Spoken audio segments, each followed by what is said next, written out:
31 মাৰ্চত লকডাউনটো আমি 10 তাৰিখলৈকে বঢ়াব লাগে, 15 তাৰিখলৈকে বঢ়াব লাগে। মোৰতো দৰমহাৰ কেইটাৰ বাদে হাতত এটকাও নাই। তো হোৱাট আৰ ইউ ডু? মোৰ হাতত উত্তৰ নাই। যদি আপোনালোকে কয় যে বাগিচাত মানুহে ডেইলি হাজিৰাত খায়, শনিবাৰেতো মালিকে যদি কয় যে কাম কৰা নাই, আমি দৰমহা নিদিওঁ, বাগিচাত কি হ'ব? আজি যদি আপোনালোকে মোক উত্তৰ বিচাৰে, মোৰ ওচৰত একো উত্তৰ। আজি যদি আপোনালোকে মোক কয় যে আমাৰ ইয়াতে যিখিনি চৰকাৰী কৰ্মচাৰী বহুত দূৰৰ বেংকত ব্ৰাঞ্চ আছে, দৰমহা কেনেকৈ আনিব যাব, মোৰ ওচৰত একো উত্তৰ নাই। কাৰণ এই মুহূৰ্তত আমি আটাইতকৈ গুৰুত্ব দিছোঁ যাতে হস্পিটেলখিনি সুস্থ আৰু সচল হৈ থাকে। যদি হেল্থটো বহি যায়, যদি ডক্টৰ নাৰ্ছসকল বহি দিয়ে, তেতিয়াহ'লেতো আমাৰ একো উপায় নোহোৱা হ'ব। মই ভাবিছোঁ যে চামহাও ইজনে সিজনক সহায় কৰি 31 তাৰিখলৈকে আমি চলিব লাগিব।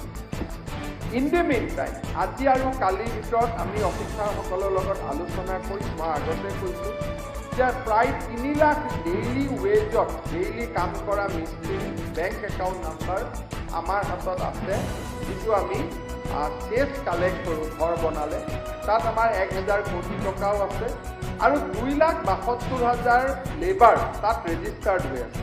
তেওঁলোকৰ বেংক একাউণ্ট নম্বৰো আমাৰ হাতত আছে। চ' যদি এইটো প্ৰলং হয়, কিবা এটা সেই ফাণ্ডৰ পৰা ব্যৱস্থা কৰিব লাগিব।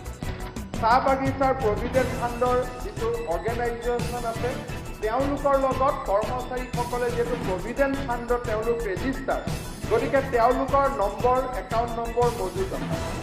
তাৰ জৰিয়তে কিবা পঠাব পাৰোঁ নেকি? 8 লাখ বেংক একাউণ্ট আমি খুলিছোঁ, সেই 8 লাখ বেংক একাউণ্ট আমাৰ লগত থাকিব। আমাৰ হাতত ডাইৰেক্ট যিটো ডাঙৰ ৱেপন আছে, সেইটো হৈছে উজ্বলা গেছবিলাক যে আমি ল'লোঁ, ছাবচিডাইজ গেছ। দুখীয়া মানুহবিলাকে উজ্বলা গেছৰ কি হয় যে আমি প্ৰথম টকা দি কিনিব লাগে, ছেকেণ্ড বেংকত আমাৰ ছাবচিডি টকাটো আহি যায়। তাৰমানে উজ্বলা গেছৰ গোটেই বেংক একাউণ্টবোৰ লাইভ বেংক একাউণ্ট 34 লাখ আমাৰ আছে, গতিকে live bank account. So' 34 lakh, 8 lakh, 3 lakh এনেকৈ হিচাপ নিকাচ কৰি চালে 40 লাখমান বেংক একাউণ্ট আমাৰ লগত মানুহৰ পৰিয়ালৰ মজুত আছে। 1000 টকাও যদি পঠাওঁ 400 কোটি টকা লাগিব। এপ্ৰিল মাহত ইউজুৱেলি এই টকাটো নাথাকে, কিন্তু আমি 1 এপ্ৰিলৰ পৰা চাউলটো যিটো বাজেটত কৈছিলোঁ যে বিনামূলীয়াকৈ দিম, 1 তাৰিখৰ পৰা চাউলখিনি গৈ হাতত পাব।